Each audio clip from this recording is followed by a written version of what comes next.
Hello, welcome once again to the Candid Cast. We are continuing our series of Zero to Hero. It's a session where I interview notable Nigerians that have been of impact to myself in particular and to the Nigerian community in general, people who have in their own right paved their way and moved themselves from zero to hero. Their life will be of tremendous influence and impact to upcoming persons. Before I introduce my guest today, please, if you are not a subscriber to Candid Cast, do click the notification button right now, subscribe, and share our video to as many people as are in your contact. We are available on YouTube, we are on Facebook, we are on Instagram and other social media platforms. Today, I have with me Mr. Johnson Tenny Faromoju. He's a seasoned economist, a banker, a stockbroker, an industrialist, a farmer, a philanthropist who has invested his life through the Tenny Faromoju Foundation in the award of scholarship to over 1,000 students since 2014. He's the chairman and founder of the Fortright Group of companies, where you have Fortright Securities, Fortright Real Estate, Fortright Manufacturing, Fortright Agriculture, among others. He has been of tremendous impact. Thank you for so much that you have done for Nigeria and for humanity and for God. You are welcome to the studio today. It's our pleasure to have you. You are welcome, sir. Thank you very much for inviting me to this platform. It's a pleasure to be here. I want to first to thank you for creating this platform of engaging. Thank you, sir. I know that I've been a fan since you started, and I have seen the impact of what is being transferred on this platform, and then the conversation that has taken place has been a benefit to me, and I know there are quite a number of people that are also subscribing or looking at this platform. It is my expectation that it would have been a blessing to them. They would have gotten something here that would have add premium to their lives. So thank you for inviting me. It's a pleasure to be here. Thank you. You are welcome, sir. Thank you. Sir, the first question I want to take is, I want you to tell our audience about your early life, because you just, last year you celebrated your 70th birthday. Yeah. And people talk of good old days. Want to see how good was the old days. Let's know, hear about your early life. Yes. Okay, well, I really don't know about the rosy old good days, but what I know, I was born pre-independent, started schooling post-independent in the Western region. Okay. We have the privilege of having free education at the primary level. But as you know, that was short-lived. I think by 1966, we have the intervention of the military. Yeah. That changes the whole characterization of what we call the benefit of the early independent years. Okay. I grew up during this period, and then, well, for us as young people, we don't feel nothing. We enjoy, I think in the 60s, 1960, I think we went to school and ate rice free, all manners of things. And then the school, we don't pay school fees. No fees were paid, and I believe that government was responsible for providing education then. But I can't talk seriously of our parents because I know that in the Western region then, tax is a must. You must pay taxes to government, is a must. Either you're a farmer, you have to have your 3 years tax clearance attached to your belt when you go to the farm. So for us as children, of course, yes, we enjoyed it, but I can't speak for our parents who probably were made to pay tax on what they do. So, but their life, I think, was the euphoria of being independent is something that was communicated to us, and then we feel it was good. Maybe perhaps this is what people are referring the old good days. But that to an extent we enjoyed it up to 1966 when that democracy was interrupted. Thank you very much, sir. Thank you. I think even today, through the universal basic education, primary education is still largely free in Nigeria across states. So it does not speak of those days better than this, if it is just the free education. And the taxes that people talk about. So people have always paid tax, even pre-independence. Okay, I recall the Aba riot and the riot in Abeokuta over taxation. Even women were paying taxes at that time, market women. Okay. Then I listened to Professor Tomori gave a speech on how difficult it was to even access primary education at a point in his life. And I recall in his book, My Watch, President Olusegun Obasanjo also mentioned the difficulty he had entering primary school. Contrary to what we have today, what we see today. What was your own experience about admission to school? Just your schooling generally. Were you on scholarship? Were your parents very rich? What supports did you enjoy? I can understand those who live pre-independent. They paid a lot of, apart from how to be grown up before you go to school, you heard that you have to use your hand to touch your ear before you are admitted to show that you are matured enough to be in school. And our parents have to look for money to pay for school. And then some had to stop. Some were not have the privilege to go to school because they needed to pay the teachers, they needed to pay for infrastructure in school. Those are the things that happened before the independence. But after the independence, it was a little easier. We could go to school. The government that came, then, you know, if you have been under a bondage and you're free, we tend to be more compassionate to our people. I think the government came in and they introduced what we call the welfare state. You know, we take care of our people. We enjoyed it, just as I was saying, we enjoyed it, some of us, we enjoyed it early from primary. But in secondary school then, you need to pay some amount of money. In my case, I went to a secondary school that I need to pay school fees. I need to buy my books.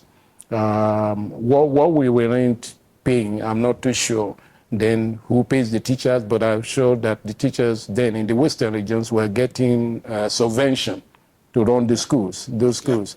But my parents paid for my secondary school education. And you dare go to school then.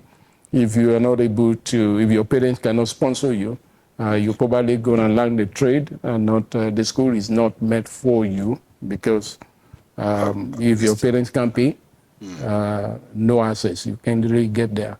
We grew up that, and I think that it's when the military intervened in 1966, the idea of everything free was not that free any longer, aborted. So we got to a situation where our parents are made to take care of for us, and but it was good. You know, there's a pressure placed on you then as a small child to come into limelight quickly and then be able to make fulfill the dreams of your parents also. Okay. Thank you very much, sir. Yeah. Thank you. Still on your education. Yeah. You proceeded after that secondary education to the university. Was it by scholarship?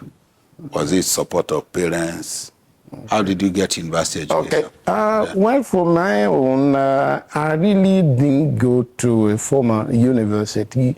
When I left the secondary school, I I felt, that my parents were carrying a lot of burdens. We have the 3 of my siblings, my younger ones, and I needed to. I know how hard they were able to pay my fees in secondary school. Secondary school. So I got a job immediately after secondary school, and I felt that I needed to help, to carry the burden of my other 2 younger brothers. Okay. My elder sisters were not privileged to start school, go to a secondary school.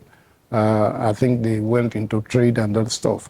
But my junior ones, I held myself accountable to be able to provide for them. So that How old were you at this time? At the time, maybe about 19. At 19, you were looking how to sponsor your younger ones. I sponsored my immediate from 2 then to the last year in the secondary school. At that time, that's all wasted about 5 years to stay not proceeding, couldn't go to nowhere. And then I already settled the fact that I'm not going to go for further education because I wanted them to see them through. So the first one, 5 years thereafter, became, because I intervened at the second year level, I paid the school fees. Okay. So I had to wait until he graduates from the secondary school, got a job, and then before I can think about myself. That time I felt, I felt like maybe I felt that I've lost so much ground, haven't let go, and I couldn't proceed. So most of the people that are, maybe they're junior in secondary school, already got to the university. Okay. And then I felt something happened. So I was inventing, how can I just catch up? So I now route through the route of study banking, to do a professional qualification. Then because I work in the bank, if you get qualified then as a banker, it takes you to become a manager in the bank. Okay. You are qualified as a professional banker, you become a manager. So I looked at that gap of 5 years wasted that I didn't go to school, and I felt that, okay, what can I do to circumvent the road? Cut the road. So I just, okay, let me go and for the professional qualification in banking. That would take me to become a manager. So the lost grounds will be covered. And that's what I did. So I felt, okay, where's the best way to go? England then was instead of bankers, England, if you qualify, have the associate qualification, you get employed both in the UK or in Nigeria. You get it that is professionally, that is valued both in Nigeria and the UK. So I went for that, and luckily for me, within 2-3 years, I'm done with. And then I came back to Nigeria and then did my service after that qualification. So it was a strategic move in order to gain lost years that I made that didn't allow, the years of taking burden of my junior ones going to the formal university. I went through that route, and I made some good success out of it. So. Thank you very much, sir. Yeah. So much of good moves in teenage years. By the time you were in England, you must have had access to telephone at the time. Yeah, okay. So it means that it is not today that they started getting more facilities or amenities than us. No. But you chose to return to a country that had no telephone and no hope of telephone. Today, I hear communication minister said that the Nigerians believe that telephone is now more important than food. Because you can do 30 days food fast, 6 a.m. to 6 p.m., no food. Yeah. But you can't do a day, 6 a.m. to 6 p.m. without food. People will revolt. So how did it feel like Okay. thinking of returning to Nigeria, thinking of the amenities you will leave, all the comfort of England to return to Nigeria? I think that's an interesting thing. A lot of people asked me that question, even my colleagues, that we were, what exactly, what is it that What is was in the that? motivation? I remember motivation. I recall maybe when I went to renew my passport in England, and then after I requested that I needed just 4 months to stay. And I think the interviewer take a look at it. You know, it's unusual then, a student, and then you apply for 4 months instead of applying for the normal stay of one. The lady was a little bit surprised, and I say, why are you using for these 4 months? And I say, after my exams, I'm going back to Nigeria. See, I mean, he was curious. I think it's not something that is familiar with. Yeah. And then he left the interview, the interview cage, and went into a place where he can see me physically. He drew me once and said, look, is there any problem that you're having here? I said, no. He said, is anybody offending you here? I said, no. Are you going through some stuff that you can talk to me? And I said, no, I'm not, because I want to go back. He was like, he went back in and stamped my passport and gave me 1 year to stay. Okay, and I asked for only 4 months. So he gave me, but I didn't change my mind. And the thing is, look, those are the things that he held me as a Nigerian and hold so fast. The country you went into, some people developed it. Yeah. It's not maybe a spirit from heaven. And I felt that the country where I am then, people there, citizens, or not developed the place. And I felt that I felt deeply as a Nigerian that I needed to be here and I will make more valuable contribution than I have had in your own country. So, and that's one of the things. And today, that was still hold it so deeply rooted in me that we are the one to develop our nation. If we fail to do that, we failed an existence. That's the way I look at it. That's how hard I hold it, that I felt you didn't fulfill if you are not committed to developing the nation, because it's a trust put on you at the time God manifests you here to replenish the earth, make it better than what you make it. And I don't think there's anywhere you are more challenged than here, than the area that is already developed. So I held myself accountable to that, and today is still that motivation. I'll do it 10 times, I'll do 20 times if I had the opportunity to choose Nigeria, I would choose it. That is for me, irrespective of whatever has happened. It's sold and completely sold to the development of the country. Yeah. Thank you very much. I think you have literally answered. The next question I wanted to ask you was what advice you would give to your younger self if you know what you know now, that you have told us that the decision would not have changed. Like the Bible says every house is built by someone. Yeah. There is no house that is an accident. No. It's deliberate. So if we are going to get a good country, we must take our space to build it. What role did mentors and role models play in your life? Yeah, they're very significant. When I was preparing as a young guy, that 19, when I was struggling to go to travel out, I wasn't like, had a lot of conversation, people guiding me, you understand me? There was another story, the way I got out of the country. I went through the student process, legitimately being in England, but it was just the whole idea on my head alone.